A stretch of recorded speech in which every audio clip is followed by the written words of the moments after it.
마차도 선수의 수비를 좀 평가를 해주시죠. 그러니까 우리가 흔히들 그렇게 표현을 하잖아요. 수비를 한 선수가 잘하면 저 선수는 뭐 10승 이상의 네. 투수로서 10승 이상의 효과를 나타내주고 있다 이렇게 표현들을 하는데 저는 마차도 선수를 보면서 이게 과장이 아닙니다. 네.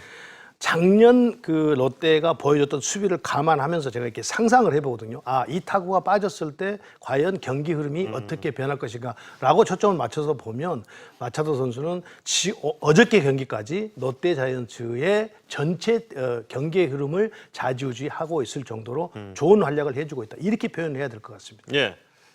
이종열 해설위원과 이승엽 해설위원 함께 중계 방송을 할 때 이종열 위원이 이제 이승엽 위원에게 마차도 선수의 효과가 좀 몇 승 정도 되냐 이렇게 좀 질문을 했을 때 이승엽 위원이 12승 이야기를 했거든요. 10승, 뭐 15승 이렇게 딱 떨어지는 승수가 아니라 12승을 이야기를 했는데 이종열 위원은 그럼 몇 승 정도로 보고 있습니까? 제가 그때 중계할 때 얘기했던 건 예. 10승 이상의 수비를 예. 보여준다고 했을 때 이승엽 위원이 12승입니다라고 정확히 얘기했어요. 예. 15승은 아니라고. 그렇죠. 예. 그 이유는 조금 더 지켜봐야 된다고. 제가 이승엽 위원한테 따지겠습니다. 저는 롯데 자이언츠의 전체 경기 흐름을 좌지우지하고 있다고 표현을 해드렸는데 그러면 뭐 15승 이상, 20승도 그러니까 지금까지 롯데 자이언츠가 올린 승수의 전반적인 것을 다 차지하고 있다고 저는 표현을 했는데 예. 이승엽 위원이 그렇게 이야기했다고 하니까 꼭 한번 따져보겠습니다. 12승보다는 확실히 더 이상이다. 저는 그렇게 예. 보고 있습니다. 그러니까 안 의원님은 마차도 선수의 수비 좀 어떻게 평가를 하십니까? 뭐 일단은 저는 그 유연성에 대해서 얘기하고 싶은데요. 예. 우리가 알고 있는 유연성하고 야구에서 접목시키는 유연성은 다르거든요. 그러니까 유연성은 그 타격에 대한 유연성은 사실 뭐 부드럽게 친다가 아니라 그 이정우 선수처럼 스윙 아크가 크게 돌아갈 수 있는 선수를 유연성 있는 타자라고 하고 예. 아까 그 자료 영상에서 로맥 선수의 타구, 3주간 깊은 타구 잡아서 1루에 던지잖아요. 그런 수비가 유연성이거든요. 유연성, 야구에서 수비에서 유연성은 자기가 움직일 수 있는 최대 폭에서 자기 체중이 가해졌을 때 그걸 버티는 힘이 있어야 유연성이거든요. 예. 버티지 못하면 다치거나 아니면 그 수비가 완벽히 끝까지 이루어지지 못하는데 저는 그런 유연성과 그러니까 유연성을 겸비하기 위해서는 그 하체 쪽에 파워가 있어야 되는데 유연성과 파워를 겸비하기 때문에 그 어려운 타구를 잡아서 1루까지 완벽한 수비 그 자세를 만들 수가 있는데 또 그런 부분들이 국내 선수, KBO 선수들하고 좀 차원이 좀 다른 것 같아요. 그리고 수비율에서 볼 수 있는데 유격수에서 수비율이 9할 9푼이라는 것은 정말 엄청난 거거든요. 예. 사실 평범한 타구만 잡아서 아웃시키는 2루수는 할 수 있는 그런 수비인데 1루수하고 2루수인데 유격수에서 그리고 이닝 차이도 그러니까 9할 9푼이 그 노진혁 선수도 있는데 네. 이닝에서는 차이가 엄청나게 많이 그렇죠. 나거든요. 그러니까 775와 3분의 2인 동안 실책 4개라는 건요.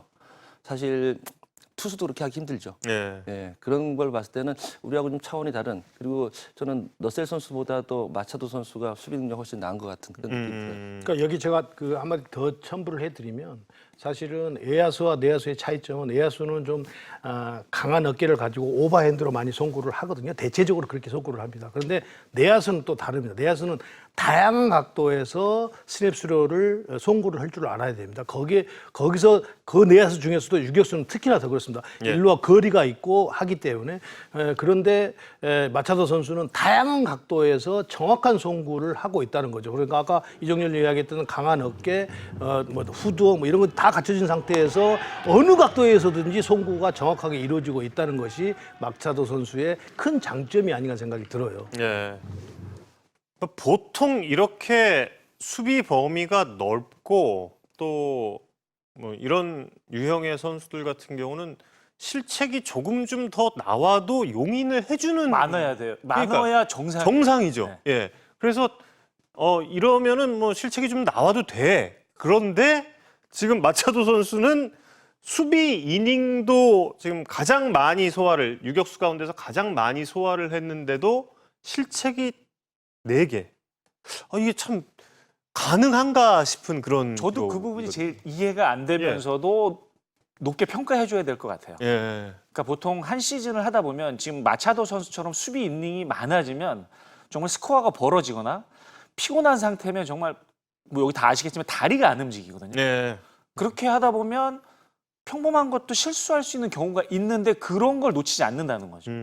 그래서 저는 중계할 때마다 말씀드리는 건 좋은 내야수는 평범한 플레이를 평범하게 아웃시켜주는 야수가 가장 좋은 야수라고 하는데 마차도 선수는 평범한 건 평범한 대로 어려운 건 어려운 거대로 전부 다 아웃을 시켜주고 있는 부분에 실책 수도 적고 예. 또 효율적인 수비를 나타내는 수치까지 좋은 부분은 아마 KBO 리그에 이런 지금 유격수는 처음인 것 같아요. 예.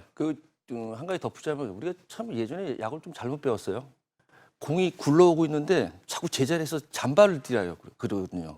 예. 근데 마차도 선수는 제가 김재호 선수를 높게 평가도 마찬가지인데 공이 오면 공에 큰 발로 다가가거든요. 그러니까 우리보다 공을 좀 한 발, 두 발 앞에서 잡아요. 그러니까 이제 송구하기도 편하고 여유 있게 되는데 어차피 이제 공 앞에 가면 잔발이 자연적으로 이루어지는데 공이 딱 오면 그때부터 잔발을 막 하게 배웠거든요. 예. 그런 차이점이 있어요. 그러니까 잔발을 하게 되면 아무래도 몸에 힘이 잔뜩 들어가요. 그래서 조금 변화가 있는 타구에 핸들링이 잘 안 되는데 마트 선수는 큰 발 가서 그 앞에서 기다리니까 안정적이고 그리고 바운드가 변하더라도 그 몸에 힘이 들어가 있지 않으니까 잡아내거든요. 예. 그런 요 차이점이 얘기에 있죠. 조금 더 제가 해드리고 싶은 얘기는 예전 같으면 수비의 기본은 자세라고 해서 이제 낮은 자세를 그렇죠. 취했었거든요. 근데 이제 제가 미국 얘기를 조금 해드리면 미국에서 어린아이들한테 기본은 대시예요. 좀 다르더라고요. 우리가 생각한 수비의 자세는 엉덩이를 낮추고 뭐 고개를 어떻게 이게 기본이라고 했는데 미국 아이들한테 처음에 가르치는 건 대시를 가르쳐요. 그 이유는 바운드를 줄여서 실수할 확률을 줄이고 내가 던지고자 하는 거리도 줄여서 던지는 것의 실수를 줄이는 게 수비라는 거예요. 그러니까 이런 쪽에서 봤을 때 마차도 선수가 하는 플레이는 한번 지켜볼 필요가 있어요. 타구가 맞으면 앞으로 전진하고 잡은 이후에는 전진하면서 던져주는 이런 모습들은 어린 선수들도 한번 볼 필요가 있다는 생각을 하고 있어요. 예. 그러니까 수비수 중에서 이렇게 표현하면 돼요. A라는 선수가 있고 B라는 선수가 있어요. 그런데 A라는 선수를 마차도 선수로 놓고 본다고 한다면 마차도 선수는 수비를 할 때 플레이를 화려하게 하지 않아요. 그런데 아주 안정감 있게 플레이를 하고 착실하게 하는데도 불구하고 다른 사람이 볼 때는 굉장히 화려하고 안정감 있게 보이는 선수예요. 마차도 선수. 그렇죠. B라는 선수가 있어요. 그 B라는 선수는 수비를 하는데 화려한 플레이를 해요. 근데 굉장히 불안해요. 그러면서 미스가 많아요. 이거는 좋은 수비수가 아닌 거거든요. 그러니까 마차도 선수처럼 아까 이종렬 의원이 표현을 했듯이 어려운 어떤 타구도 아주 쉽게 플레이하듯이 이렇게 안정감을 주는 플레이를 하는 것이 매우 중요한 것이죠. 예.